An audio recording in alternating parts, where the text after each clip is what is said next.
Heavenly Father, I pray for everyone watching this video right now. May you bless them with peace, joy, and breakthroughs in their lives. Amen. Hello, my wonderful family. I am so glad and grateful to have you here with me today. Your support means the world, and I truly don't take it for granted.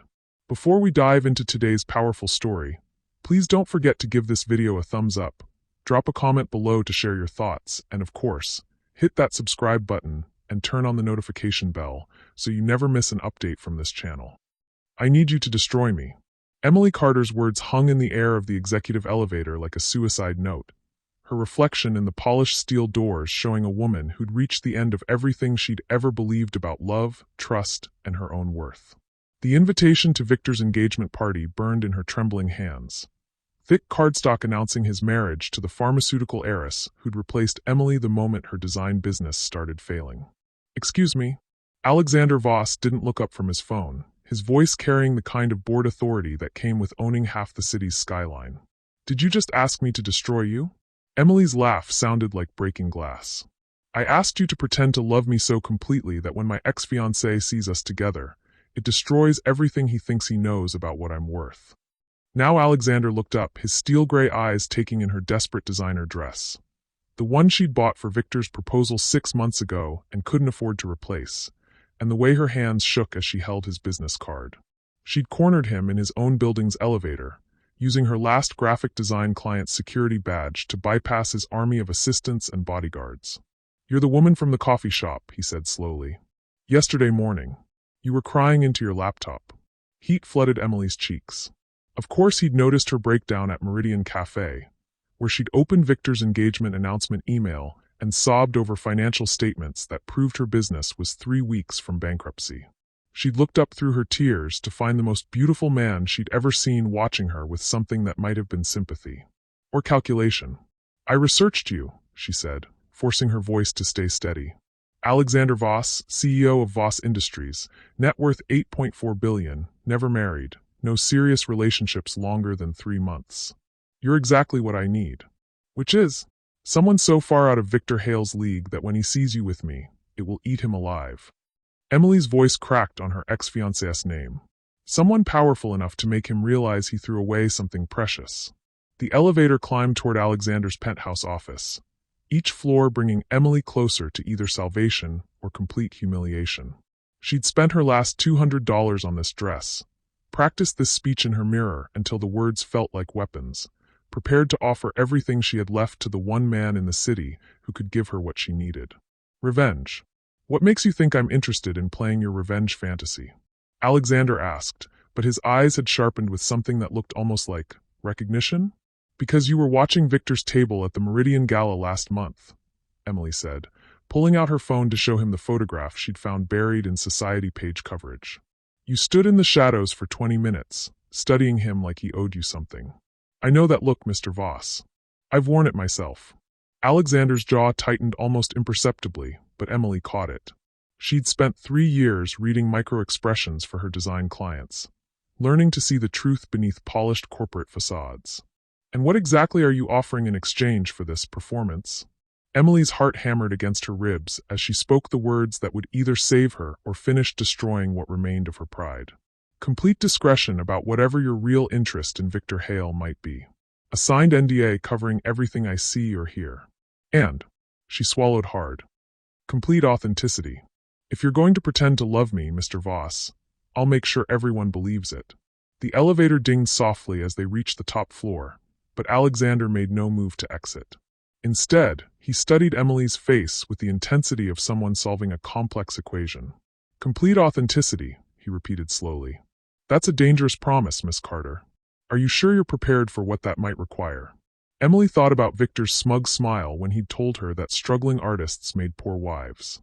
About the pharmaceutical heiress who'd stolen her fiancé with old money and family connections Emily could never match. About the eviction notice hidden in her purse and the creditors who called her phone 20 times a day. "I'm sure," she said, meeting Alexander's gaze with every ounce of desperate courage she possessed. Welcome to a story about the dangerous territory between love and revenge, where the line between pretending and feeling disappears faster than you can say, "I love you." Alexander's smile was slow and predatory, transforming his handsome features into something that made Emily's pulse race with equal parts attraction and terror. Victor's engagement party is Saturday night. Black tie, 500 guests, society photographers capturing every moment. I know. I used to help plan his events. Then you know he'll be watching for any sign that you're struggling. Any hint that losing him broke you. Alexander stepped closer, close enough that Emily could smell his cologne. Something expensive and subtly dangerous. If we do this, Miss Carter, there can be no half measures. No moments of weakness where you remember you're pretending. Emily's breath caught as she realized the full implications of what she was asking. To convince Victor, she'd have to convince everyone, including herself, that she was desperately, completely in love with Alexander Voss. What do you want in return? She whispered. Alexander's eyes glinted with something that made Emily's stomach flutter. I want you to trust me completely. Whatever I ask you to do, whatever role I need you to play, you do it without question. Can you do that? Emily thought about Victor's face when he'd handed back her engagement ring, calling her unsuitable for the life he was building. About the business she'd poured her heart into dying while he flaunted his pharmaceutical heiress like a trophy. Yes, she said firmly. I can do that. Good. Alexander pulled out his phone and typed something quickly. My assistant will contact you tomorrow with wardrobe requirements and our backstory. We met at a charity art auction 3 months ago, fell in love over shared interests in design and philanthropy. The relationship has been private until now because we both value discretion. That's specific. I don't do anything halfway, Miss Carter. Alexander's hand reached out to straighten an imaginary flaw in her dress collar, the brief contact sending electricity up Emily's spine. When Victor sees us together, he'll believe we're lovers because we will be lovers. In every way that matters except the truth. The elevator doors opened, revealing Alexander's assistant, a sharp-featured woman who took in Emily's presence with barely concealed surprise. Ms. Chun, Alexander said smoothly, please clear my schedule for tomorrow afternoon. Miss Carter and I have some rehearsing to do. As Emily walked toward the elevator on unsteady legs, Alexander's voice stopped her. Miss Carter? One more thing. His smile held secrets that made her pulse race. I hope you're prepared for the possibility that our performance might convince more people than just your ex-fiancé. The elevator doors closed before Emily could ask what he meant, but as she descended toward the lobby, one terrible thought crashed through her mind. She'd been so focused on making Victor jealous that she'd never considered what would happen if she fell for her own fake boyfriend. Especially a fake boyfriend who watched Victor hail like a hunter studying prey, and who'd agreed to her desperate proposal with the enthusiasm of someone who'd been waiting for exactly this opportunity. Above her, Alexander stood at his floor-to-ceiling windows, staring down at the city that had belonged to the Hale family for 3 generations. In his pocket, a private investigator's report detailed every aspect of Emily Carter's life, including her relationship with his half-brother, the bastard who'd stolen Alexander's inheritance and left him to build his own empire from nothing. Emily thought she was using him for revenge. She had no idea she was about to become the weapon he'd been sharpening for 15 years. 24 hours later, Emily stood in the private fitting room of Bergdorf Goodman, staring at herself in a mirror surrounded by more designer gowns than she'd seen outside of magazine spreads. Ms. Chun, Alexander's assistant who'd introduced herself with the warmth of an IRS audit, circled her like a fashion vulture, making notes on a tablet. The midnight blue Valentino brings out your eyes, Ms. Chun said with clinical detachment. Mr. Voss specifically requested something that would photograph well under ballroom lighting. Emily smoothed the silk that cost more than her rent, trying not to think about how easily Alexander had orchestrated this transformation. He seems to have thought of everything. Mr. Voss is very thorough in his planning. Something in Ms. Chen's tone made Emily look up sharply, but the woman's expression remained professionally blank. The fitting room door opened, and Alexander entered with the casual confidence of someone who owned half the stores on Fifth Avenue. He'd traded yesterday's business suit for dark jeans and a cashmere sweater that probably cost more than Emily's car. But somehow the casual clothes made him more dangerous, not less. How are we doing? He asked, his eyes taking in Emily's reflection with an intensity that made her skin warm. The Valentino is perfect, Ms. Chen reported. I've also selected appropriate jewelry and shoes. The complete ensemble will be delivered to Miss Carter's apartment tomorrow morning. My apartment? Emily turned from the mirror, suddenly aware of how the luxury around her highlighted everything shabby about her real life. That's not necessary. It is if we want this to work, Alexander interrupted smoothly. Victor will expect you to look like a woman who's moved on, who's found someone who values her properly. The way he said it, with quiet conviction rather than empty flattery, made Emily's chest tighten with something she didn't want to examine too closely. Speaking of which, Alexander continued, we need to discuss our story. How we met, what we have in common, why we fell for each other. Miss Chen cleared her throat. I'll leave you to rehearse. The private dining room is reserved for the next 2 hours.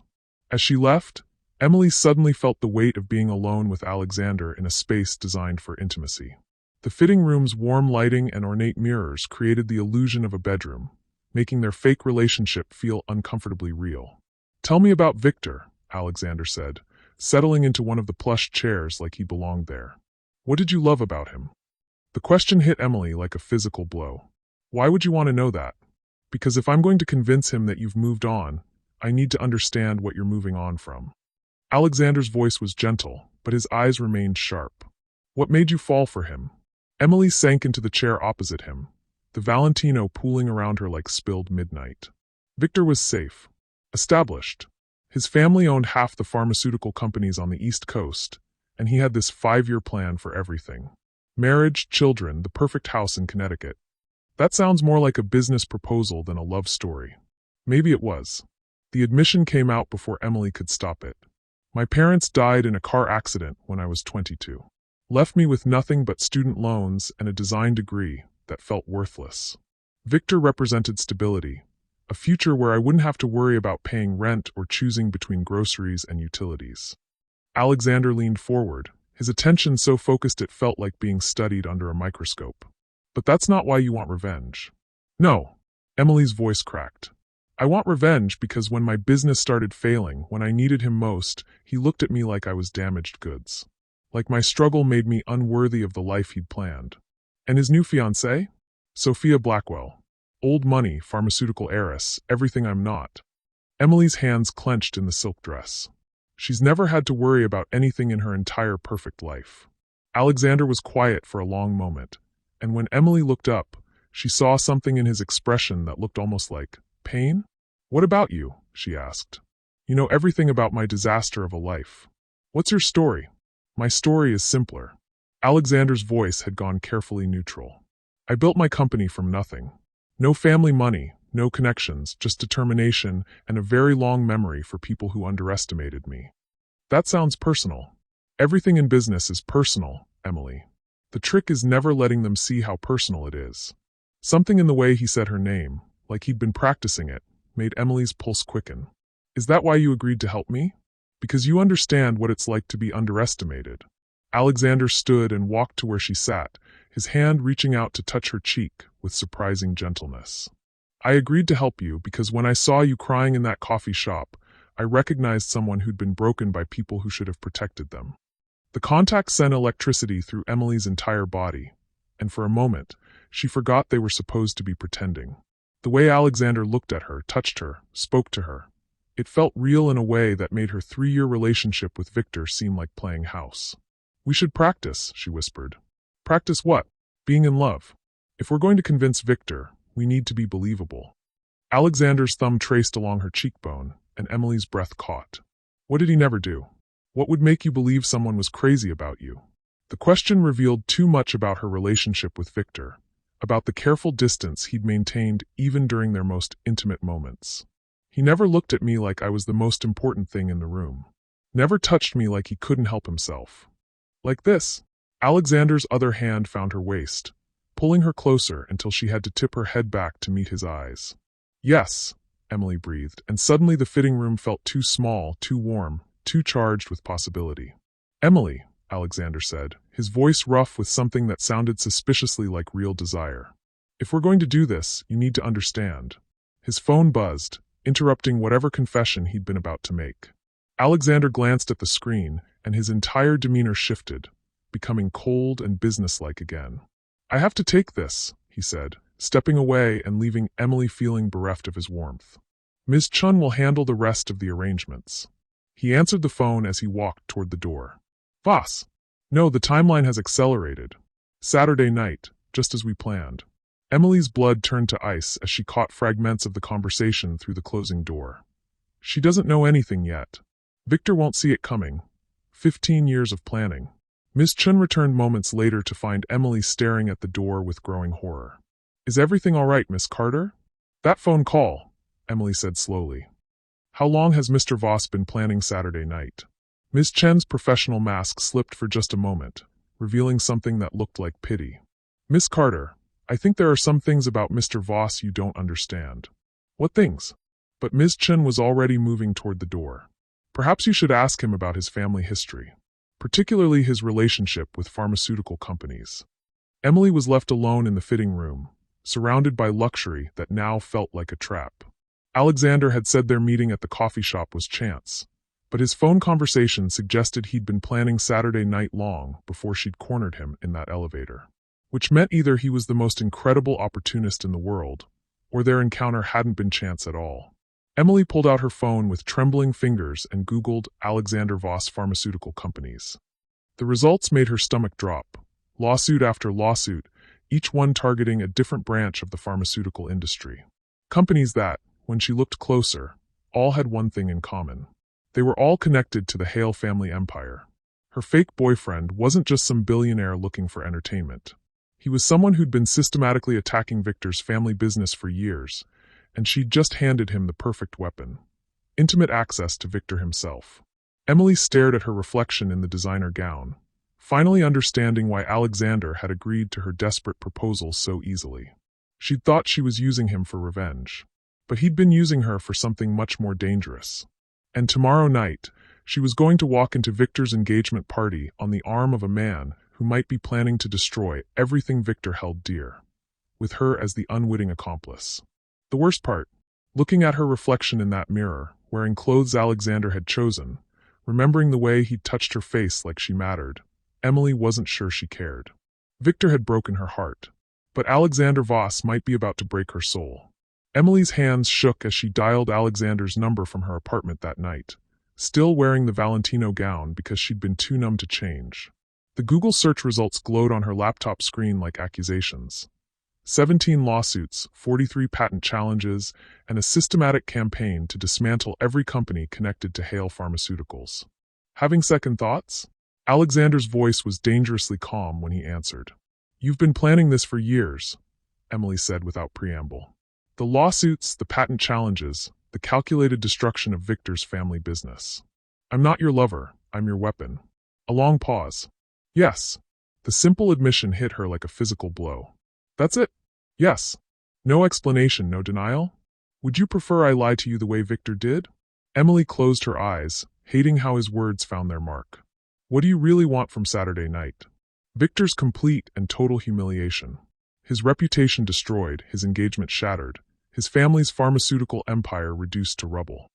Alexander's voice carried 15 years of controlled rage. Everything he stole from me, taken back piece by piece. What did he steal from you? Before Alexander could answer, Emily's apartment door exploded inward. 3 men in expensive suits filled her tiny living space, their presence transforming her safe haven into a trap. The one in front, silver-haired with the kind of confidence that came from never being told no, smiled at her with cold calculation. Miss Carter, he said pleasantly. My name is Richard Hale, Victor's father. I believe we need to talk. Emily's blood turned to ice. Victor's father, the pharmaceutical titan who'd built an empire on strategic acquisitions and destroyed competitors. She'd never met him during her engagement to Victor, had been deemed not ready for family introductions. How did you get in here? Money opens many doors, my dear, including apartment building security. Richard moved to her couch with the casual authority of someone who owned everything he touched. I understand you've been making some interesting new friends. Emily's phone was still connected to Alexander, and she prayed he was listening. I don't know what you mean. Alexander Voss. Richard's voice turned the name into a curse. The bastard son my late brother refused to acknowledge. The ungrateful boy who spent 15 years trying to destroy everything our family built. Emily's world tilted as understanding crashed over her. Bastard son. Victor's half-brother, Richard confirmed with satisfaction. Same father, different mothers. Alexander's mother was a secretary my brother had an affair with, a nobody who thought one night of passion entitled her to our family's fortune. Alexander's voice came through the phone, tight with fury. Emily, get out of there. Now. But Richard's men had positioned themselves between Emily and the door. I'm afraid Miss Carter won't be going anywhere until we've reached an understanding, Richard said pleasantly. What kind of understanding? Emily asked, though dread was already pooling in her stomach. The kind where you realize that my nephew has been using you to get close to Victor. Where you understand that Saturday night isn't about romance. It's about corporate espionage on a scale that could destroy not just our family but thousands of jobs. Richard pulled out a tablet, showing Emily photographs that made her stomach drop. Alexander entering buildings that housed Hale Pharmaceuticals research facilities. Alexander meeting with FDA officials who'd been investigating the company. Alexander's signature on documents that looked suspiciously like patent challenges. He's been building a case against us for years, Richard continued. Industrial espionage, patent theft, regulatory violations. All he needed was someone on the inside, someone Victor trusted enough to bring to family gatherings, someone who could access our private communications and financial records. I would never. Not willingly, perhaps. But Victor keeps family business files in his home office. Files that someone with access to his house could easily photograph. Richard's smile was razor-sharp. Files that someone dating a member of the family could access during intimate dinners or weekend visits. Emily's phone had gone silent. Alexander either couldn't respond or was choosing not to. Even if that's true, Victor and I aren't together anymore. But you will be tomorrow night. Because you're going to call him right now and tell him you made a terrible mistake. That you want him back. Richard's voice hardened. You're going to end this ridiculous charade with Alexander and return to the man you're actually meant to be with. And if I refuse? Richard nodded to one of his men, who pulled out his own tablet. On the screen, Emily could see her best friend and business partner, Jessica, leaving her apartment building. The timestamp showed it was live footage. Jessica Martinez, 28, lives at 847 Riverside Drive, drives a blue Honda Civic, license plate. Richard rattled off details that proved he'd been watching Jessica, studying her, preparing for this exact conversation. She's the co-founder of your little design business, isn't she? The one that's currently 3 weeks from bankruptcy. Emily's blood turned to ice. Don't you dare. I'm not threatening her, Miss Carter. I'm offering to help her. Your business could be saved with one phone call from the right investor. Jessica could have the financial security she deserves, the career she's worked so hard to build. Richard leaned forward. All you have to do is choose the right side. You're blackmailing me. I'm offering you a chance to save everyone you care about. Alexander will destroy Victor's life tomorrow night if you give him the opportunity. But Victor is still in love with you, still believes you're the woman he wants to marry. Emily stared at the live footage of Jessica, remembering every sacrifice her friend had made for their business, every late night and unpaid overtime. Victor dumped me for Sophia Blackwell. Sophia was a strategic choice, not an emotional one, Richard said dismissively. A merger of families, a consolidation of pharmaceutical interests. But strategy can be changed when the heart is involved. Richard's phone buzzed, and he answered with theatrical pleasure. Victor? Yes, she's here. Yes, I think you should come over immediately. Emily's world crashed down around her as she realized the scope of Richard's manipulation. This hadn't been a chance encounter. He'd been orchestrating this confrontation, positioning all the players exactly where he needed them. You set this up, she whispered. I protected my family, Richard corrected. The same way any father would. Through her apartment's thin walls, Emily could hear footsteps on the stairs. Victor's voice calling her name. In moments, she'd have to face the man who'd broken her heart while his father watched like a puppet master pulling strings. Her phone buzzed with a text from Alexander. Asterisk whatever he's offering, whatever he's threatening, don't trust him. I'm coming, asterisk. But Richard's men were already moving toward the window, checking sight lines and escape routes with professional efficiency.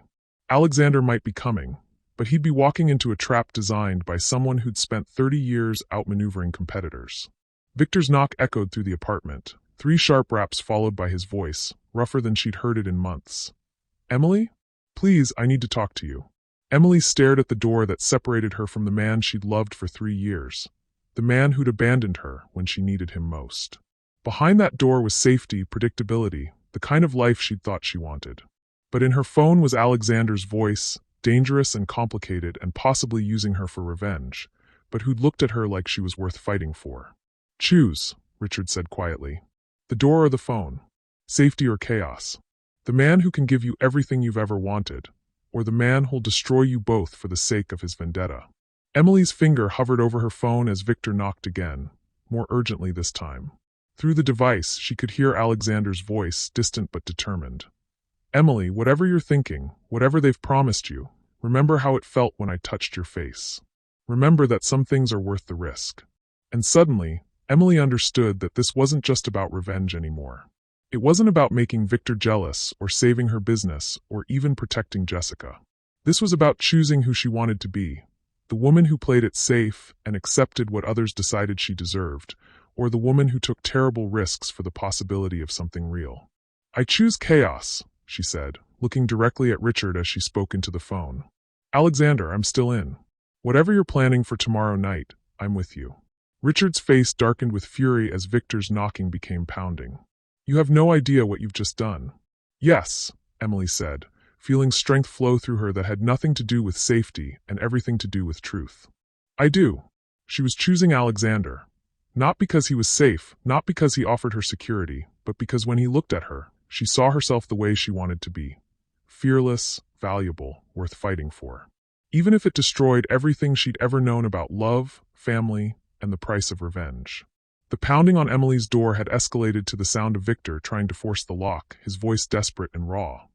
Emily, I know you're in there.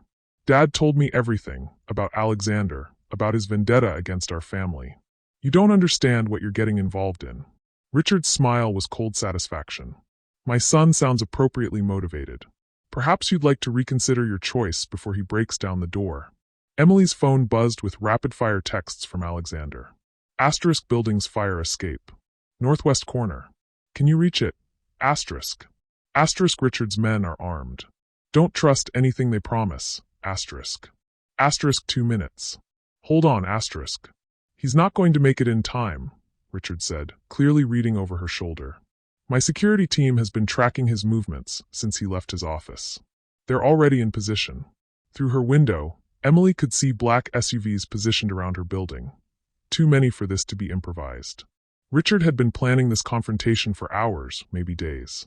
The apartment's lights suddenly went out, plunging them into darkness illuminated only by the city's glow. In the confusion, Emily heard Richard curse and his men scramble for position. A moment later, her fire escape window slid open with practiced silence.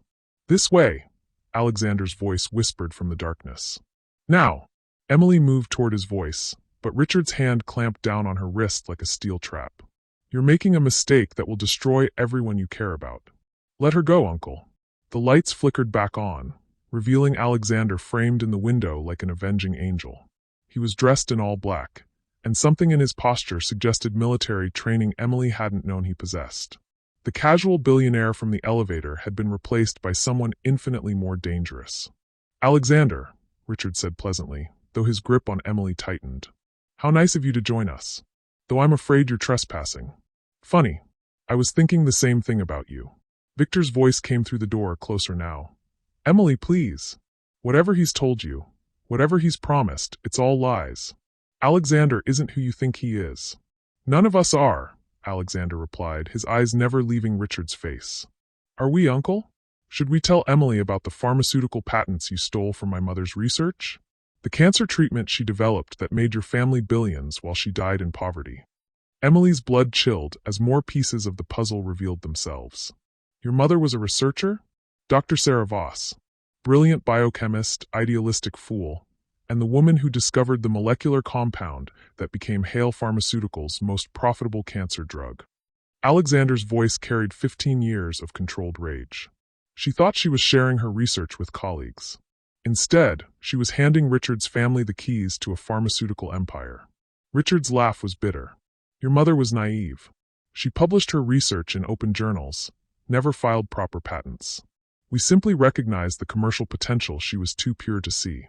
You stole her life's work and left her to die without treatment she couldn't afford, treatment based on her own discoveries. The raw pain in Alexander's voice made Emily's chest ache.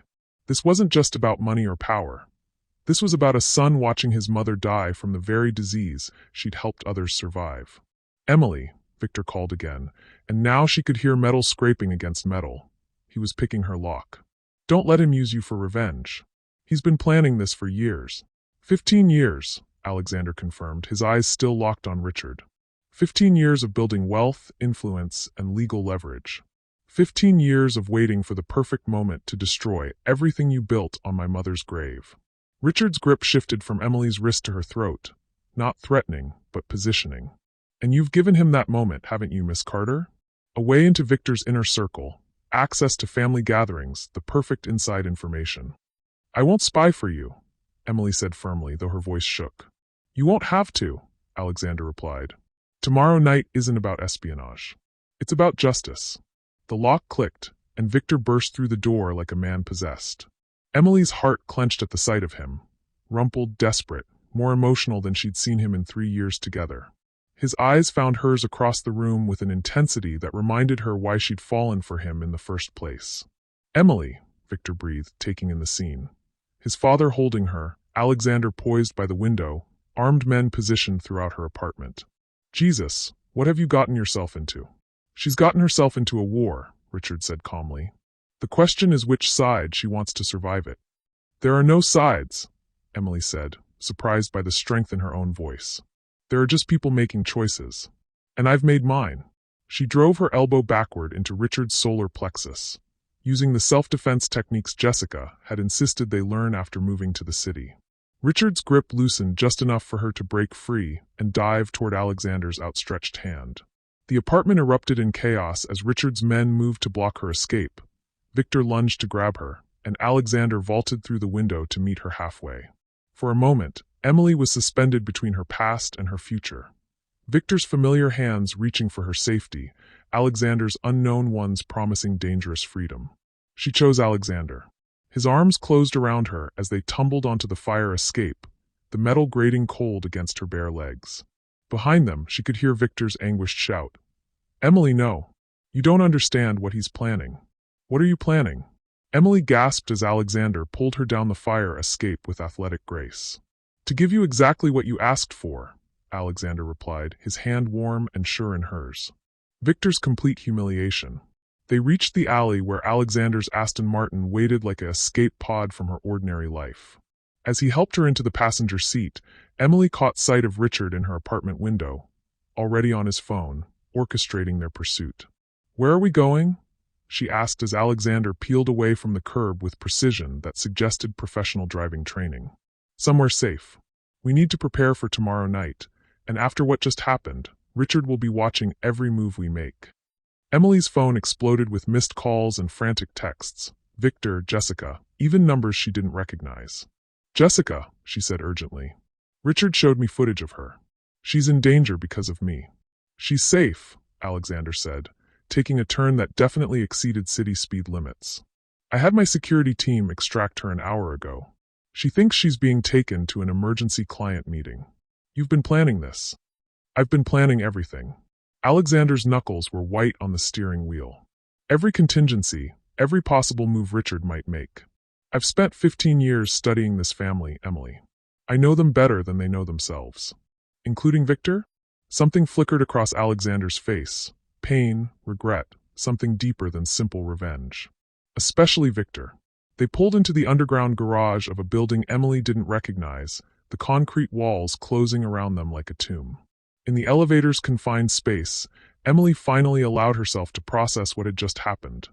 She'd literally chosen Alexander over Victor, had physically leaped from her old life into his arms. The penthouse, Alexander said as the elevator climbed. It's completely secure. Richard's people won't be able to reach us here. And tomorrow night?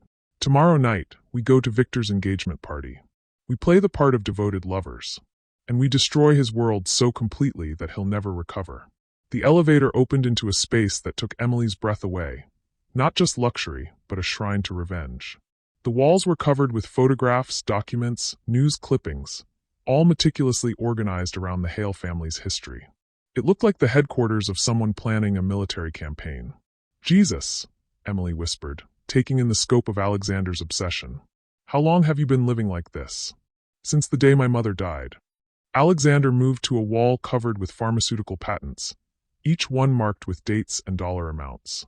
Since the day I realized that Victor's happiness was built on her suffering. Emily studied the photographs more closely, and her blood ran cold. There were pictures of Victor at family gatherings, corporate events, even intimate moments that could only have been taken by someone with access to private spaces. "You've been watching him for years," she said slowly. "I've been waiting for the right moment to strike. And I'm that moment." Alexander turned to face her, his expression unreadable. "You're much more than that." The way he said it, with quiet intensity that made her pulse race, reminded Emily that despite everything, the deception, the manipulation, the dangerous game they were playing, the attraction between them was devastatingly real. "Alexander," she said, stepping closer to him in the space surrounded by evidence of his vendetta. "When you look at me, what do you see?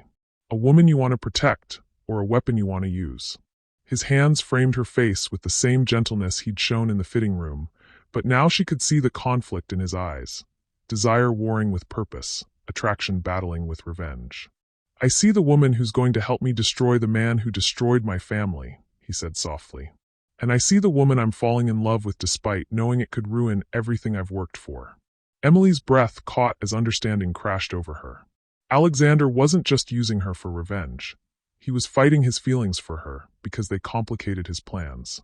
"What happens to us after tomorrow night?" she whispered. "I don't know," Alexander admitted, his thumb tracing her cheekbone.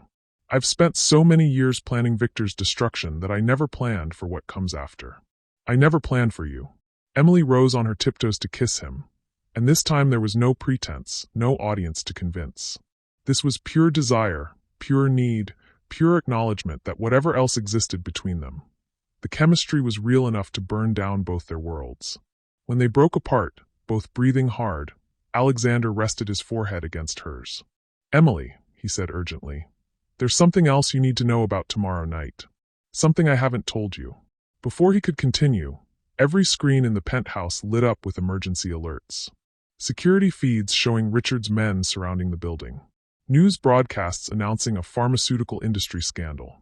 And most chilling of all, a live stream from Victor's house where Sophia Blackwell was making a very public announcement about her upcoming wedding. "The timeline has moved up," Alexander said grimly, watching the feeds with growing alarm. "Richard's forcing our hand." "What timeline?" Alexander's smile was sharp with anticipation and terrible with finality. "Tomorrow night isn't just Victor's engagement party, Emily. It's the night Hale Pharmaceuticals crashes and burns.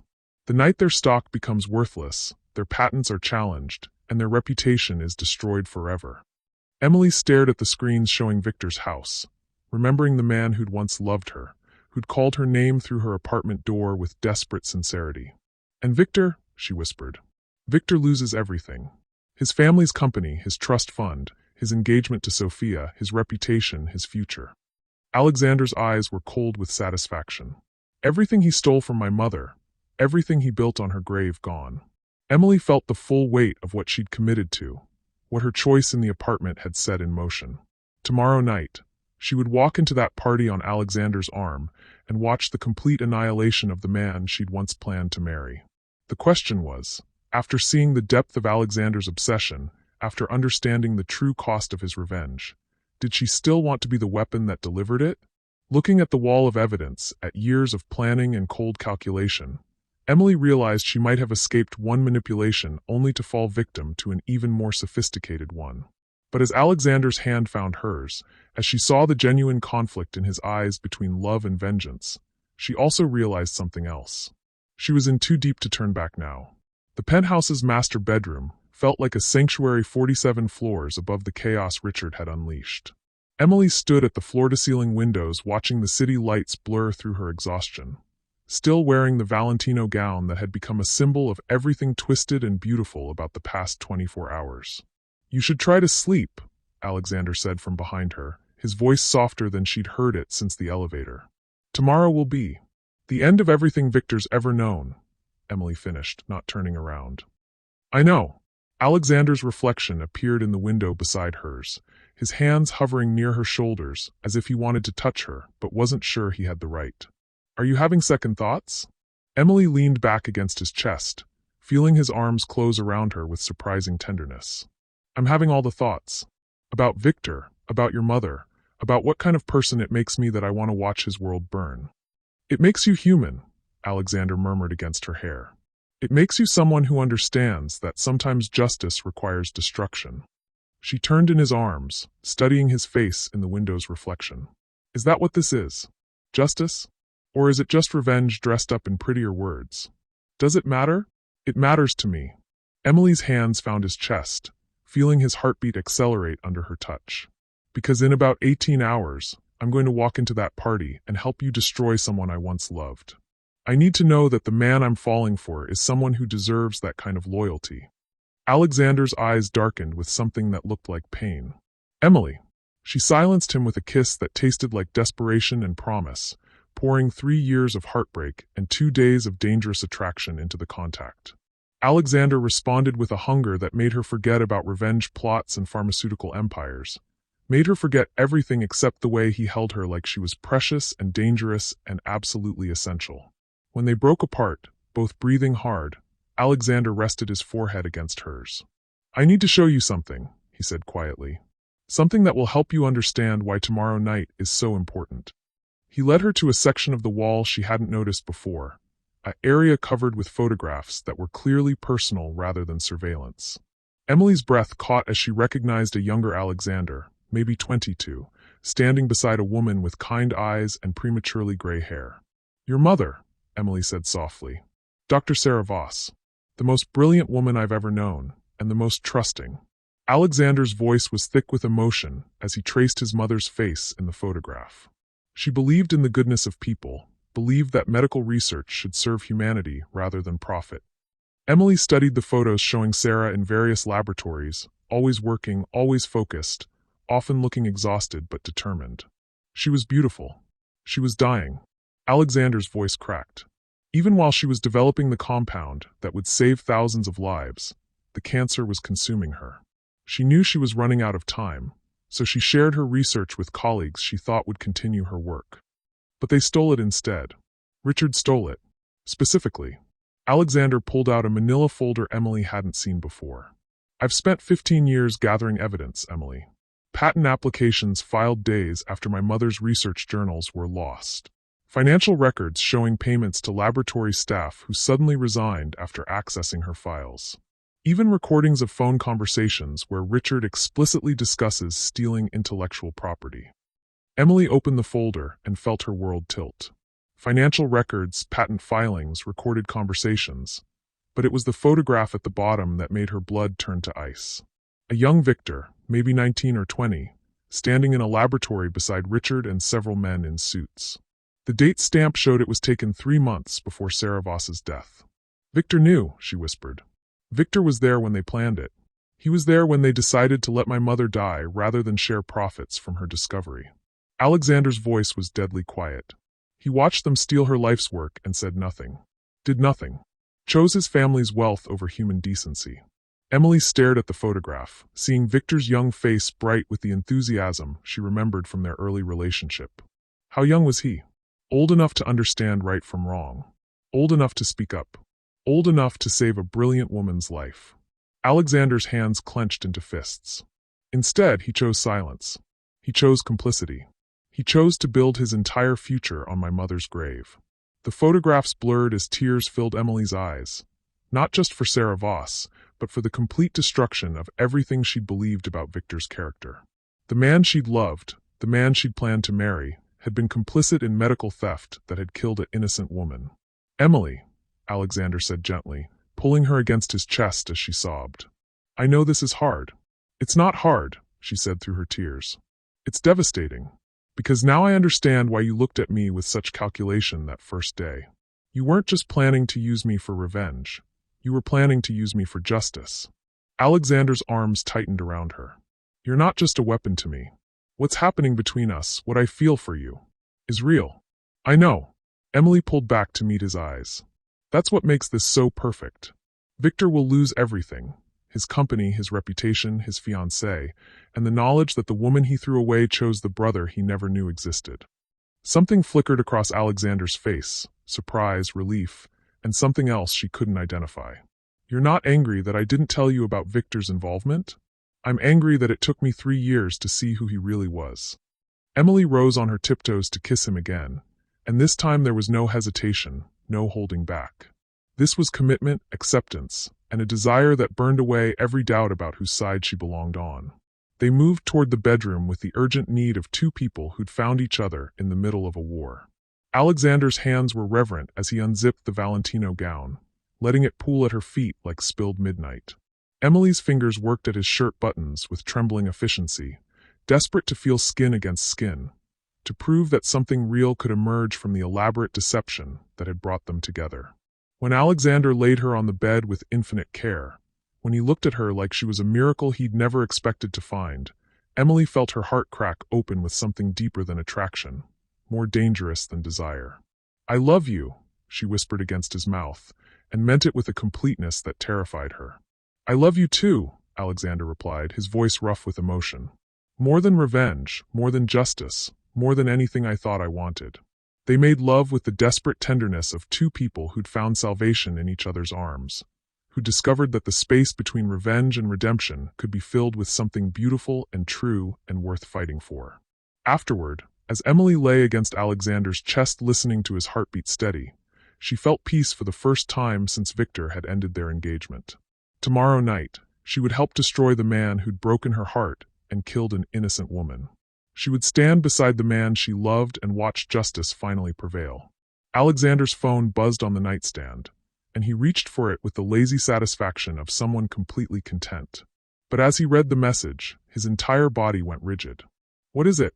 Emily asked, noting the way color had drained from his face. Alexander stared at the phone screen like it contained his death sentence. "It's from my private investigator. About you." "About me?" Emily pushed herself up on her elbow, studying his expression. "What about me?" Alexander's hands shook as he handed her the phone. The message was brief but devastating. Emily Carter investigation complete. Parent's death was an accident. Brake lines cut. Ordered by R. Hale after they threatened to expose pharmaceutical testing on terminally ill patients. Emily was primary target. Parents died protecting her. She's been under surveillance since childhood. V. Hale's relationship with her was arranged. Everything was planned. Emily read the message 3 times before the words penetrated her shock. "My parents were murdered? By Richard Hale," Alexander said, his voice hollow. "Because they were trying to expose the same pharmaceutical corruption that killed my mother." Emily's world crashed down around her as the implications hit. Her parents hadn't died in a random accident. They'd been murdered for trying to do the right thing. Victor's relationship with her hadn't been love. It had been surveillance, designed to keep her close and compliant. Her entire adult life had been built on lies. "You knew," she whispered, studying Alexander's face. "You knew who I was before I approached you in that elevator." Alexander's silence was answer enough. "You knew my parents were murdered by Victor's father. You knew Victor was assigned to watch me. You knew I'd been manipulated my entire adult life." Emily's voice gained strength with each accusation. The coffee shop, the crying, the perfect timing. It was all theater, wasn't it? "Emily, please. Answer the question." Emily's voice cracked like a whip. "Did you orchestrate our meeting?" Alexander's face crumpled with something that looked like genuine anguish. "Yes, but not the way you think. I think you've been manipulating me just as long as Victor has. I think you saw a broken woman and realized she'd be the perfect weapon for your revenge." Emily was pulling on clothes with mechanical precision, her hands shaking with rage. "I think everything between us, the attraction, the tenderness, the love, has been as fake as my relationship with Victor." "That's not true, isn't it?" Emily turned to face him, and Alexander flinched at the devastation in her eyes. "Tell me honestly, Alexander. Did you arrange for Victor to break up with me? Did you sabotage my business to make me desperate enough to approach you? Did you orchestrate every moment of my downfall so I'd be ready to help you destroy him?" The silence stretched between them like a chasm, and Emily saw the truth in Alexander's inability to meet her eyes. "Jesus," she whispered. "You did. You destroyed my life, so I'd be willing to help you destroy his." "I fell in love with you," Alexander said desperately. "Whatever started this, whatever I planned, what I feel for you is real. Nothing about you is real." Emily's voice broke with betrayal. "You're just another Hale, aren't you? Just another man who thinks women are chess pieces to be moved around for your convenience." She was at the bedroom door when Alexander's voice stopped her. If you leave now, if you don't help me tomorrow night, Richard wins. Your parents' deaths mean nothing. My mother's murder goes unpunished. Victor continues his life built on their graves. Emily turned back to see Alexander sitting naked on the bed they'd just shared, looking more vulnerable than any billionaire had a right to look. And if I stay, she asked quietly, we destroy them all. Together.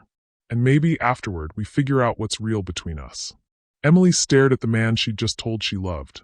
The man who'd held her like she was precious while knowing he'd orchestrated her entire tragic life.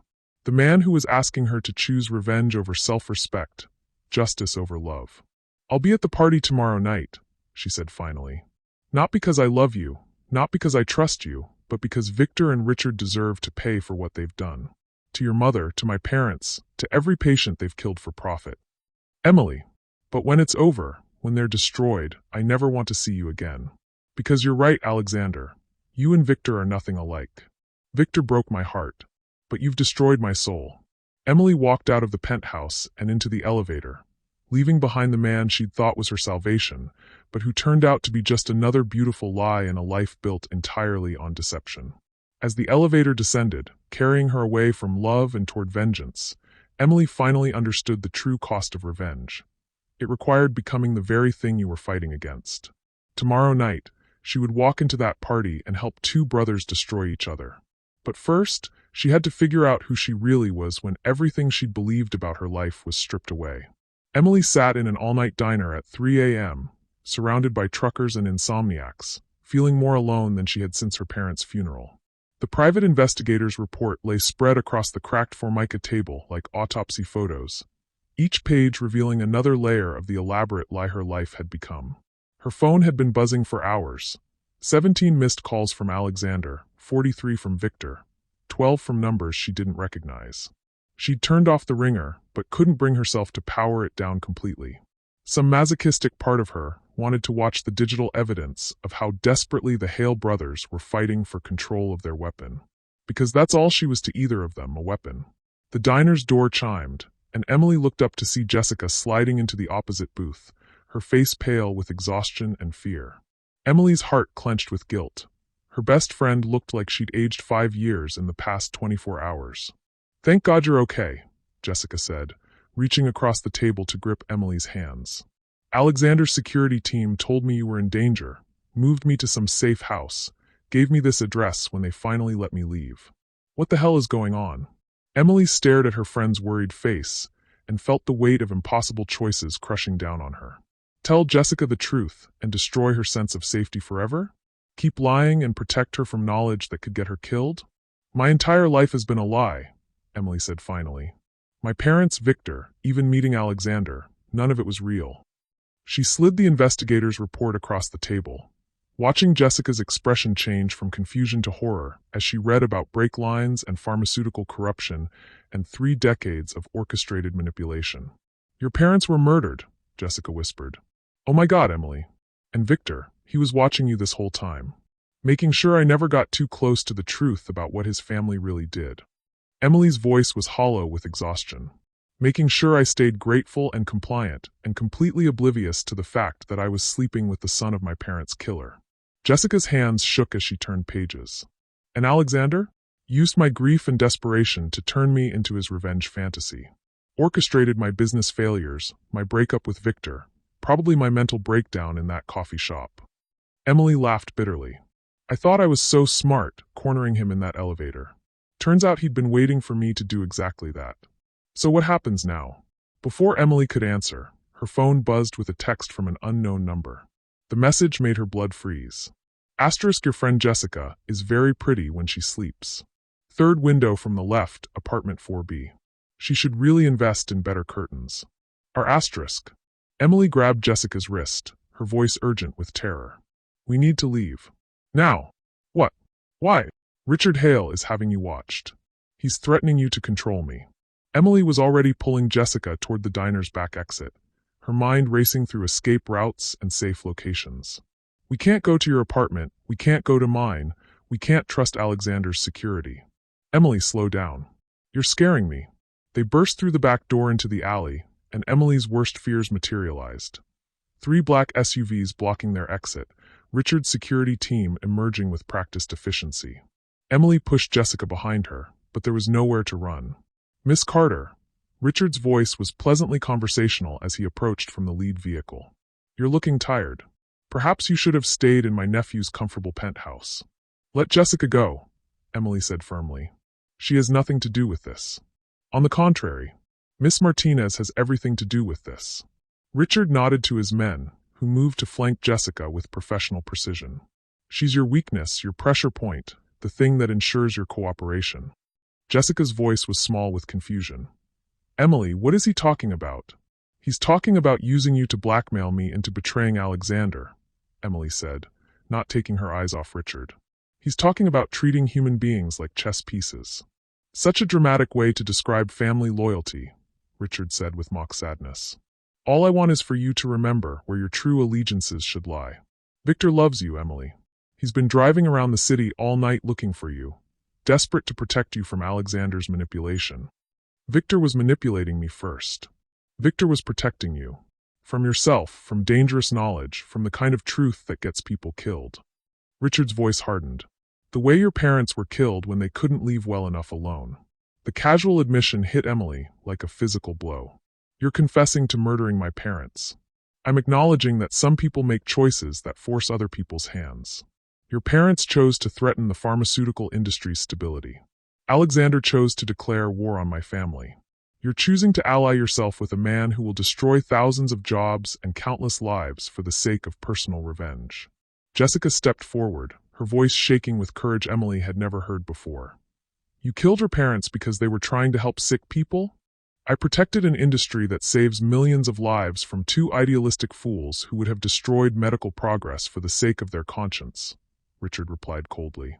"Just as I'm protecting it now from their equally naive daughter. By threatening my friend? By offering you a choice." Richard pulled out his phone, showing them a live feed of Jessica's apartment building. "Your friend's safety, your business partner's future, your own chance at happiness with Victor. All of it can be preserved. All you have to do is walk away from tomorrow night's party." Emily stared at the screen showing Jessica's building, thinking about all the innocent people whose lives would be destroyed if she chose revenge over protection. "And if I don't, then Jessica becomes collateral damage in a war between brothers. Your business fails, your friend suffers, and you spend the rest of your life knowing that your selfishness destroyed everyone you claim to care about." The choice crystallized in Emily's mind with terrible clarity. Protect Jessica and let Richard's crimes go unpunished, or pursue justice and watch her best friend pay the price for Emily's choices. "I need time to think," Emily said desperately. "You have until sunset tomorrow," Richard replied. "After that, my patience expires and your friend's safety becomes uncertain." Richard's team melted back into their vehicles with military precision, leaving Emily and Jessica alone in the alley with the weight of impossible choices crushing down on them.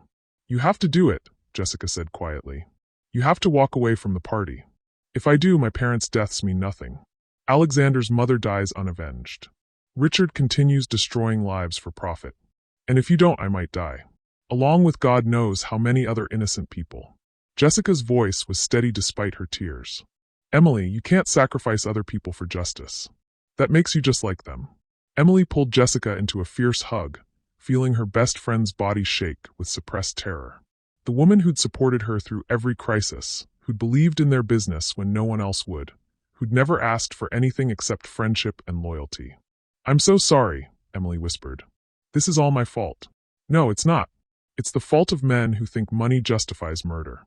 Jessica pulled back to meet Emily's eyes. "But you're the only one who can choose how this ends." They walked back toward the street in silence, each lost in the weight of what tomorrow would bring. Emily's phone buzzed constantly. Alexander trying to reach her, Victor begging for another chance, unknown numbers that probably belonged to Richard's surveillance team. As dawn broke over the city, Emily realized she was trapped in a maze where every path led to betrayal. Choose Alexander and condemn Jessica. Choose Victor and condemn herself. Choose justice and become the kind of person who sacrificed innocence for principle. She thought about her parents, who died trying to do the right thing. About Alexander's mother, who'd trusted the wrong people with her life's work. About all the patients who'd suffered while pharmaceutical companies profited from their desperation. But she also thought about Jessica, sleeping peacefully in an apartment Richard's men were watching. About the security guard at her building who had 3 kids and would probably lose his job if anything happened on his watch. About all the ordinary people who would be destroyed if the war between the Hale brothers escalated beyond corporate vengeance. Emily's phone rang, and for a moment, she thought it might be Alexander or Victor. Instead, the caller ID showed Sophia Blackwell, Victor's fiancée. "Miss Carter?" Sophia's voice was cultured but strained. "I believe we need to talk. About tomorrow night, about Victor, and about what Alexander Voss really has planned for my wedding." "It's not your wedding," Emily said automatically. "No," Sophia replied quietly. "It's going to be a funeral. For everything Victor thinks he knows about his family, his future, and the woman he's never stopped loving." Emily closed her eyes, feeling the weight of one more impossible choice settling on her shoulders. Sophia Blackwell, the pharmaceutical heiress who'd stolen Victor, the symbol of everything Emily had lost, was offering some kind of alliance. "What do you want from me?" Emily asked. "I want to save everyone we care about," Sophia said, "before the Hale brothers destroy each other and take the rest of us down with them." As Emily walked toward whatever meeting Sophia had in mind, she realized that tomorrow night's party had become something far more dangerous than revenge or justice. It had become a reckoning that would either save them all or destroy everything she'd ever loved. And she still had no idea which side she was on. Sophia Blackwell's penthouse apartment overlooked Central Park with the kind of understated elegance that old money perfected. Antique furniture that whispered rather than shouted its value, original paintings that Emily recognized from art history textbooks, and a view that probably cost more per month than most people's salaries. "Thank you for coming," Sophia said, pouring tea from a service that looked like it belonged in a museum. She was smaller than Emily had expected, more fragile, with the kind of pale beauty that suggested generations of careful breeding rather than genetic lottery. "I'm not sure why I'm here," Emily replied, studying Victor's fiancée with new eyes. Up close, Sophia looked exhausted, her perfect composure held together by what appeared to be sheer willpower. "Because you're the only person who can stop what's going to happen tomorrow night." Sophia handed Emily a delicate china cup that probably cost more than Emily's monthly rent. "And because we both love men who are about to destroy each other." Emily nearly choked on her tea. "You know about Alexander and Victor being brothers? I've known since the day Victor proposed. My family doesn't enter pharmaceutical mergers blindly, Miss Carter. We research every angle, every potential threat, every skeleton in every closet." Sophia's smile was sad and knowing.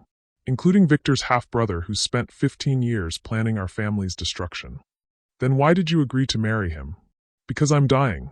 The simple words hit Emily like a physical blow. Sophia set down her teacup with hands that trembled almost imperceptibly, and suddenly Emily saw what she'd missed before. The careful makeup concealing pallor, the strategic clothing hiding weight loss, the way Sophia moved like someone conserving energy. "Pancreatic cancer. Stage 4. I have maybe 6 months, possibly less." Sophia's voice was matter-of-fact, as if she were discussing the weather. "The engagement wasn't about love, Miss Carter. It was about ensuring my family's pharmaceutical patents transfer to someone who would continue my father's medical research rather than profit from patient suffering." Emily stared at this woman she'd hated for months, seeing her completely differently. "Victor doesn't know. Victor doesn't know about the cancer, doesn't know about my family's real reasons for the merger, doesn't know that I've been working with federal investigators to expose the pharmaceutical industry's most corrupt practices." Sophia leaned forward, her eyes intense with purpose. "Including the practices that killed your parents and Alexander's mother. You're an FBI informant? I'm a dying woman trying to make sure my death means something. My family's research could revolutionize cancer treatment, but only if it doesn't fall into the hands of people like Richard Hale." Sophia pulled out a tablet showing financial records that made Emily's vision blur. "Richard has been planning to acquire my family's patents through the marriage merger, then suppress our research to protect his existing drug monopolies." Emily stared at the documents showing systematic suppression of medical breakthroughs, patient data manipulation, and research theft on a scale that dwarfed even what had been done to Alexander's mother. "How many people has he killed?" Emily whispered. "Thousands. Maybe tens of thousands. Patients who died from treatable diseases because Richard's companies suppressed more effective treatments to protect their profit margins." Sophia's voice was steady, but tears were running down her cheeks. "Including my younger sister, who died from the same cancer I have because Richard's company buried our family's early research rather than risk their own drug sales. The pieces clicked together in Emily's mind with horrible clarity. That's why you're helping the FBI. That's why I need your help tomorrow night. The engagement party isn't just a social gathering. It's the culmination of a 3-year federal investigation. Tomorrow night, Richard Hale and his entire network get arrested for medical fraud, patent theft, and conspiracy to commit murder. Emily set down her teacup with numb fingers. And Alexander's revenge? Will destroy the entire operation. If Alexander's plan goes forward, if he exposes Richard's crimes publicly before the FBI can make arrests, the entire network disappears. Evidence gets destroyed, witnesses disappear, and men like Richard escape justice forever. So you want me to stop Alexander? I want you to convince him to trust the system instead of taking justice into his own hands. Sophia reached across the table to grasp Emily's hands. The FBI has enough evidence to convict Richard and his associates. But only if tomorrow night goes according to their plan, not Alexander's. Emily's phone buzzed with another text from Richard. *6 hours until sunset. Your friend is having lunch at Meridian Cafe. Lovely girl. Would hate for something to happen to her. Richard's threatening Jessica, Emily said, showing Sophia the message. If I don't abandon Alexander and the party, he'll hurt her. Sophia's face hardened with something that looked like steel beneath the delicate features. Richard's not the only one with resources, Miss Carter. The FBI has been watching Jessica since yesterday. She's safe, regardless of what you choose. You're sure? I'm sure. The question is whether you're strong enough to make the right choice for the right reasons, instead of letting fear drive your decisions. Emily stared at Sophia, dying brave, using her last months to fight for justice, and felt something shift inside her chest. For months, she'd seen this woman as the enemy, the symbol of everything she'd lost. But Sophia was fighting the same battle Emily had stumbled into, just with more knowledge and better resources. What exactly are you asking me to do? Come to the party tomorrow night. Bring Alexander. Let him see Richard arrested by federal agents instead of destroyed by corporate sabotage. Sophia's grip tightened on Emily's hands. Let him choose justice over revenge. And if he won't listen, then you make the choice for both of them. You decide whether the next generation gets to inherit a corrupt system or a chance at something better. Emily's phone rang, and Alexander's name flashed on the screen. For a moment she hesitated. She'd left his penthouse in fury, had accused him of manipulating her entire life. But looking at Sophia's determined face, thinking about all the patients who would die if Richard's network escaped justice, Emily realized that her personal hurt mattered less than the bigger picture. Hello, Alexander. Emily, thank God. Where are you? Are you safe? His voice was raw with worry and something that sounded like genuine fear. I'm with Sophia Blackwell. Silence. Then, Emily, get away from her. Now. She's not who you think she is. I know exactly who she is. She's dying of cancer, working with the FBI, and trying to make sure Richard faces real justice instead of just corporate revenge. The FBI? Alexander's voice sharpened. Emily, whatever she's told you, is true. I've seen the evidence, Alexander. The federal investigation, the patient deaths, the systematic suppression of medical research. Richard's going to be arrested tomorrow night if we don't interfere. We can't trust the system, Emily. You know that better than anyone. The system failed my mother, failed your parents, fails patients every day. The only justice we'll get is the justice we take. Emily closed her eyes, hearing the pain and rage that had driven Alexander for 15 years. What if you're wrong? What if your revenge destroys the only chance for real accountability? Then at least Richard burns with everything he's stolen. The line went dead, and Emily stared at her phone with growing dread. Alexander wasn't going to listen to reason, wasn't going to trust anyone except his own need for vengeance. Tomorrow night, he would walk into that party and destroy everything. The FBI investigation, the chance for systematic change, the possibility that his mother's death could save other lives instead of just destroying the people who'd killed her. He won't listen, Emily said to Sophia. Then you have to stop him. You're the only person he might choose over revenge. How? He doesn't trust me anymore. I don't even trust myself. Sophia stood and walked to the window overlooking the city, her reflection ghost-like in the glass. Do you know what I regret most about dying, Miss Carter? What? All the chances I didn't take because I was afraid of making the wrong choice. All the times I chose safety over truth, comfort over courage. Sophia turned back to Emily, and her pale eyes were blazing with determination. You have the chance to save thousands of lives tomorrow night. The only question is whether you're brave enough to trust yourself instead of the men who've been making your choices for you. Emily thought about her parents, who died trying to expose pharmaceutical corruption. About Alexander's mother, who'd trusted the wrong people with her life's work.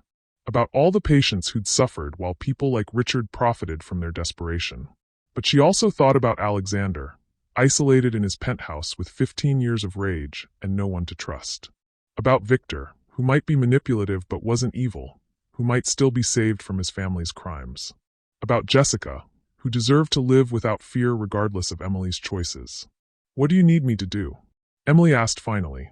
Sophia's smile was radiant with relief and something that looked like pride.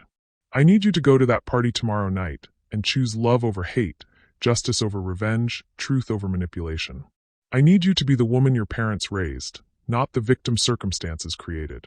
Emily stood, feeling strength flow through her that had nothing to do with the men in her life, and everything to do with the woman she'd always been underneath the grief and manipulation and fear. I'll be there, she said firmly. But I'm not going as Alexander's weapon or Victor's obligation or your ally. I'm going as myself, making my own choices for my own reasons. That's all anyone can ask, Sophia replied. That's all your parents would have wanted. As Emily walked toward the door, Sophia's voice stopped her one last time. Miss Carter, whatever happens tomorrow night, whatever you decide about Alexander and Victor, remember that you're stronger than any of them gave you credit for, including yourself. Emily left the penthouse feeling like she was walking toward her own execution, but for the first time in months, she was walking there by choice. Tomorrow night, she would face the two men who'd shaped her life through manipulation and decide once and for all who she really was when she stopped letting other people define her worth. The impossible choice was becoming clear.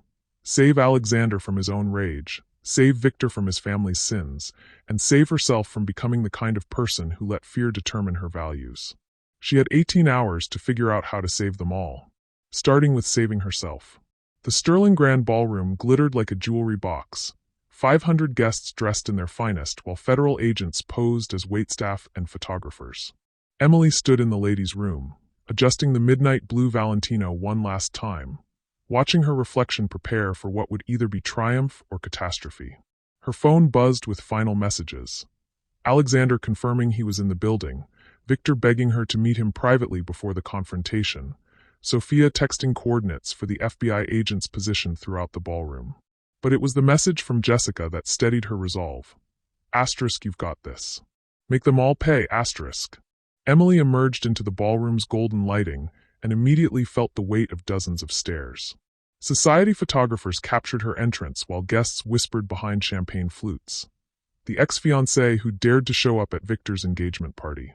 She moved through the crowd with practiced grace, scanning for the players in tonight's deadly game.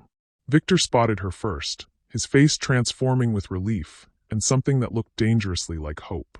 He moved toward her through the crowd, handsome in his tailored tuxedo, every inch the pharmaceutical prince she'd once planned to marry. Emily, he breathed, reaching for her hands. I was terrified you wouldn't come. After everything that's happened. I came to see justice done, Emily said quietly, studying his face for any sign of the man who'd been complicit in her parents' murder. For your mother, for my parents, for all the patients your family has killed. Victor's face went white. I know about all of it. The patent theft, the suppressed research, the systematic murder of anyone who threatened your family's profits. Emily's voice was steady despite the chaos in her chest. Including the fact that you were there when they planned my parents' deaths. Emily, I was 19. I didn't understand. You understood enough to stay silent. You understood enough to let them die. Emily pulled her hands free from his grip. You understood enough to spend 3 years watching me, making sure I never got too close to the truth. Across the ballroom, Emily caught sight of Alexander entering through the main doors, and her breath caught despite everything. He moved through the crowd like a predator, his presence commanding attention from every person in the room. When his eyes found hers across the sea of guests, the connection hit like electricity. Love and betrayal and impossible attraction all tangled together. But it was Richard's appearance that made Emily's blood run cold. Victor's father emerged from a side entrance flanked by security, his silver hair gleaming under the chandeliers as he surveyed the ballroom like a general reviewing his troops. When his gaze found Emily, his smile was sharp enough to cut glass. "Miss Carter," Richard said, approaching with the confidence of someone who owned everything he touched. "How lovely that you decided to join us after all. I was beginning to worry you'd chosen poorly." "The night is young," Emily replied, watching federal agents shift into position around the ballroom's perimeter. "Indeed it is." Richard's eyes glittered with malice. "I trust you've made the right decision about your associations." Before Emily could respond, Alexander appeared at her side with the silent grace of someone trained in combat. His hand found her waist with possessive familiarity, and Emily felt her resolve waver at the contact. "Uncle Richard," Alexander said pleasantly, "thank you for hosting such a memorable evening." The temperature in their corner of the ballroom dropped several degrees as the two men faced each other. 15 years of hatred and planning crystallizing into this moment. Around them, guests continued their conversations, oblivious to the fact that they were witnessing the opening moves of a war. "Alexander," Richard replied with mock warmth, "I wondered when you'd show yourself. Though I must say, your choice of companion is interesting." "Emily makes her own choices," Alexander said, his grip tightening protectively on her waist. "Does she? How refreshing." Richard's smile was predatory. "I do hope she's chosen wisely." Emily felt the weight of both men's expectations, the familiar pressure of being treated like a prize to be won rather than a person with agency. But looking around the ballroom at the federal agents, at Sophia watching from across the room with encouraging eyes, at the hundreds of guests who had no idea they were about to witness justice being served, Emily realized something profound. She was done being anyone's weapon. "Gentlemen," she said, stepping away from both Alexander and Richard, "I have something to say, and I'd like the entire room to hear it." Before either man could stop her, Emily walked toward the small stage where the band had been playing, her heels clicking against marble with the rhythm of determination. The musicians yielded the microphone as conversations gradually quieted, hundreds of faces turning toward her with curiosity and anticipation. "Good evening," Emily said, her voice carrying clearly through the ballroom's acoustics. "My name is Emily Carter, and I have a story to tell you about pharmaceutical corruption, murder, and the price of choosing justice over revenge." The ballroom fell silent except for the whisper of expensive fabric and the clink of champagne flutes being set down. Emily could see Alexander's face, shock and admiration warring in his expression. Victor looked terrified, Richard calculating, Sophia proud. 15 years ago, Dr. Sarah Voss developed a breakthrough cancer treatment that could have saved thousands of lives. Instead, her research was stolen by Hale Pharmaceuticals, and she was left to die from the very disease her work could have cured. Emily's voice gained strength with each word. 27 years ago, my parents, Dr. Michael and Dr. Sarah Carter, tried to expose illegal pharmaceutical testing on terminal patients. They were murdered for their efforts, their deaths disguised as a car accident. Gasps echoed through the ballroom as guests began to understand they weren't witnessing a society scandal, but something far more serious. Emily could see federal agents moving closer to their targets, preparing for the arrests that would follow her revelations. "For 3 years, I was engaged to Victor Hale, never knowing that our relationship was designed to keep me under surveillance, to ensure I never learned the truth about my parents' deaths."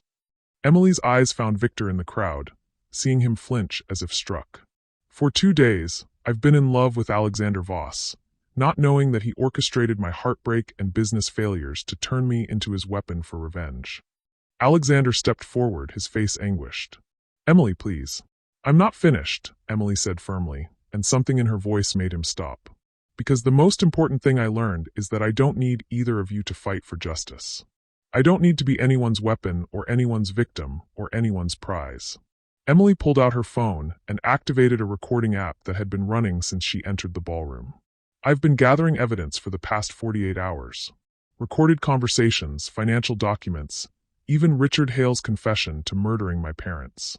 Everything needed to ensure that justice is served through proper channels rather than personal vengeance." Richard's face had gone ashen as he realized the scope of his miscalculation. "You recorded our conversations?" "Every word. Including your admission that you ordered my parents' deaths, your threats against Jessica, and your confession to systematic pharmaceutical fraud." Emily's smile was sharp with satisfaction. "Did you really think I was just a grief-stricken woman looking for revenge?" I've been building a case against you since the moment I learned the truth. The ballroom erupted as federal agents moved simultaneously, emerging from their positions as waitstaff and photographers to surround Richard and his associates. The society party transformed into a crime scene with surgical precision, guests scrambling back as handcuffs appeared and Miranda rights were read.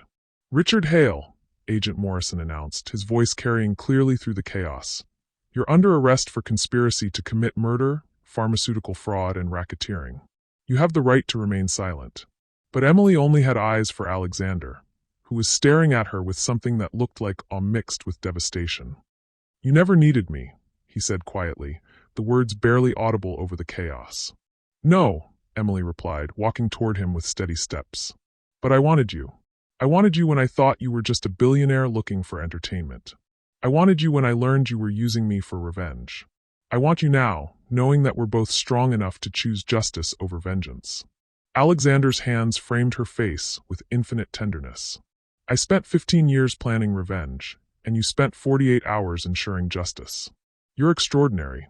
"I'm angry," Emily corrected, rising on her tiptoes to kiss him as federal agents led Richard away in handcuffs. "Angry enough to make sure every pharmaceutical executive who profits from patient deaths faces consequences. Angry enough to testify in court, to speak at congressional hearings, to make sure my parents' deaths save other lives." When they broke apart, Emily saw Victor approaching through the chaos, his face a mask of anguish and something that might have been relief. "Emily," he said quietly, "I know I don't deserve forgiveness. I know nothing I say can change what I've done, what my family has done. But I want you to know, what I felt for you is real. The only real thing in my entire corrupt life."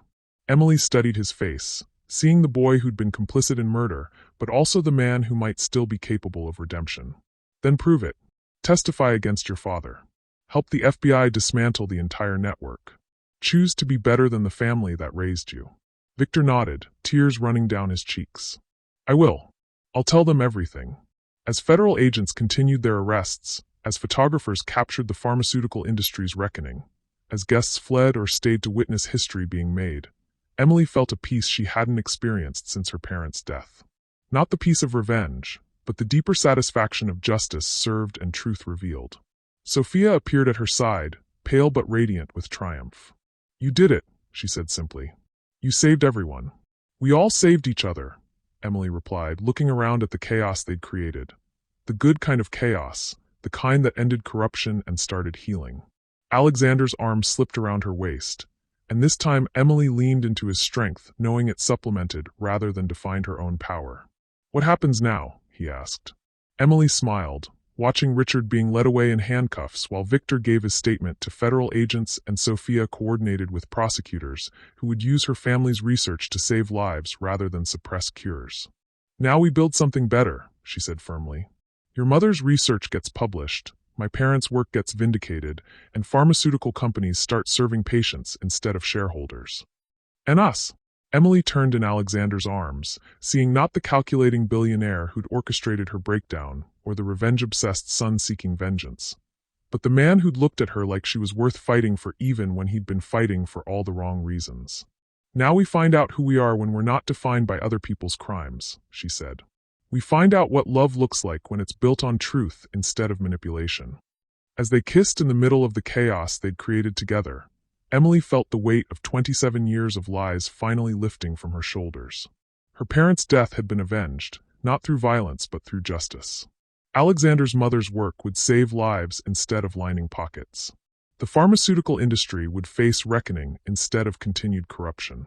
But most importantly, Emily Carter had found herself, not as anyone's victim or weapon or prize, but as a woman strong enough to choose love over hate, justice over revenge, and truth over the comfortable lies that had defined her entire adult life. The war between the Hale brothers was over. And love, real, honest, transformative love, had won. #Act 9.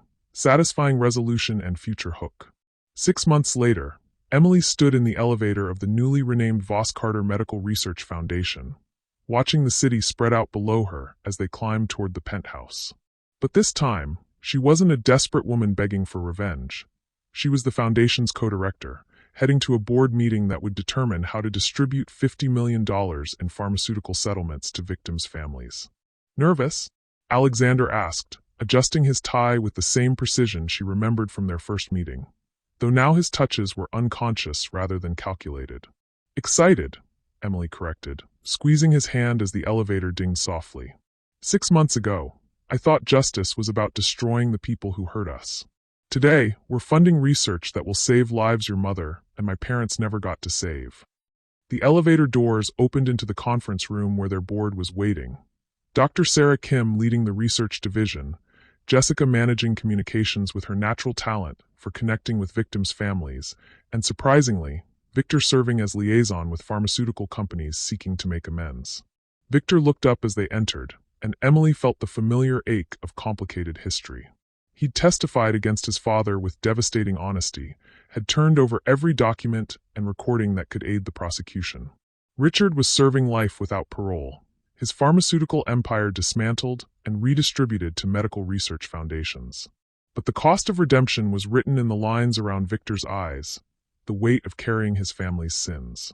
The Seoul Research Facility is officially operational, Dr. Kim reported as they took their seats. We've already begun clinical trials for 3 treatments that were suppressed by Hale Pharmaceuticals. Early results are promising. Emily smiled, thinking about the cancer patients who would benefit from research that had been buried for profit. What about patient compensation? 47 families have received settlements so far, Jessica said, consulting her tablet, including Mrs. Patterson, whose daughter died from the same cancer Sophia's family developed treatments for. She wants to fund a scholarship program for medical students from low-income families. The mention of Sophia brought a moment of silence to the room. She died 3 months ago, but not before seeing her family's research released and her father's murderers convicted. Her final act had been donating her entire pharmaceutical inheritance to victim compensation, ensuring that her death would fund life rather than profit. She would have been proud, Alexander said quietly, his hand finding Emily's under the conference table. She was proud, Emily replied, remembering their last conversation in the hospital.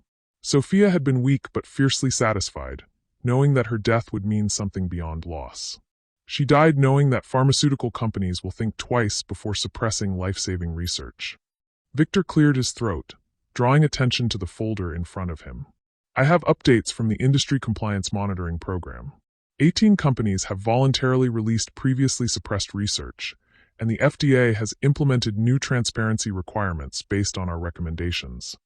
Emily studied Victor's face, seeing the man who'd chosen redemption over comfort, who'd given up his inheritance and social position to testify against everything he'd once believed in. Their romantic relationship was over, too much manipulation and betrayal to rebuild trust. But he'd become something more valuable, an ally in the fight for justice. The congressional hearing went well? Alexander asked. Better than expected. Senator Morrison wants to introduce legislation requiring pharmaceutical companies to publish all research, regardless of commercial potential. Victor's smile was sad but genuine. Your mother's story was compelling testimony. Alexander's grip tightened on Emily's hand.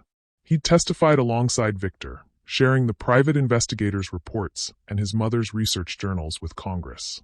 Watching him speak about Sarah Voss, not with rage but with love and determination, had been Emily's proudest moment in months of proud moments. Speaking of testimony, Jessica said with barely contained excitement, Emily's book proposal was accepted. Justice delayed. A Daughter's Fight Against Pharmaceutical Corruption will be published next spring. Emily felt heat flood her cheeks as the board applauded.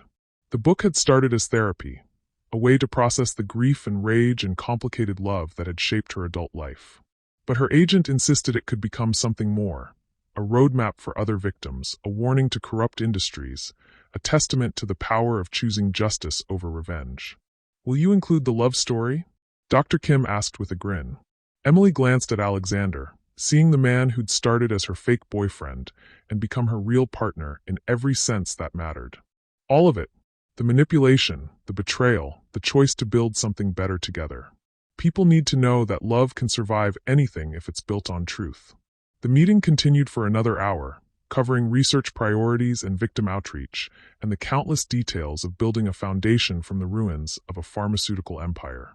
But Emily found herself watching Alexander as he spoke, noting the way his eyes lit up when discussing his mother's research, the gentle competence with which he managed complex logistics, the unconscious way he reached for her hand when making important points. 6 months ago, she'd thought love meant being chosen by someone powerful. Now she understood that real love meant choosing each other, every day, despite past hurts and uncertain futures. As the meeting ended and board members dispersed to their various projects, Emily and Alexander found themselves alone in the conference room with the city spreading out below them. "Full circle," Alexander said, echoing her thoughts as he pulled her into his arms. "Not quite," Emily replied, rising on her tiptoes to kiss him with the confidence of someone who'd learned to trust her own heart. "6 months ago, I was begging you to pretend to love me. Today, I know you actually do. Today, I know you don't need me to," Alexander said softly. "You're extraordinary all by yourself, Emily Carter. I'm just lucky enough to love you while you change the world." Emily laughed, thinking about how far she'd traveled from the broken woman who'd cornered him in an elevator. "We're changing it together. Your mother's research, my parents' investigation, Sophia's sacrifice, all of it matters because we chose to make it matter." "And Victor?"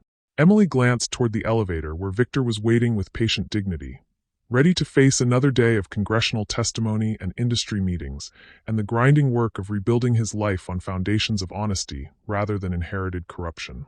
Victor's choosing to be better than the family that raised him. That's the most anyone can do with a legacy of pain.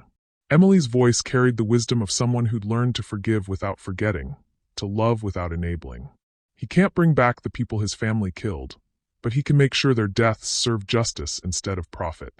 Alexander spun her around in the empty conference room, both of them laughing with the giddy joy of people who'd found happiness in the aftermath of trauma.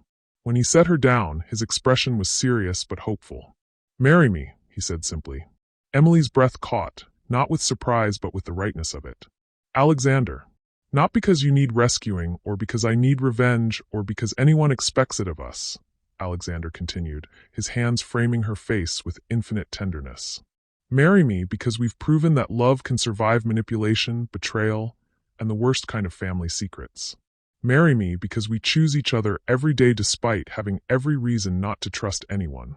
Emily thought about the woman she'd been 6 months ago, desperate, broken, willing to beg a stranger for pretend love. Then she thought about the woman she'd become, strong enough to choose justice over revenge, honest enough to demand truth over comfort, brave enough to love someone despite knowing exactly how much love could cost. "Yes," she said firmly, sealing the promise with a kiss that tasted like truth and hope and the kind of future their parents would have been proud to see. As they left the foundation together, Emily's phone buzzed with a text from Jessica. *Channel 7 wants to interview you about the pharmaceutical reform bill.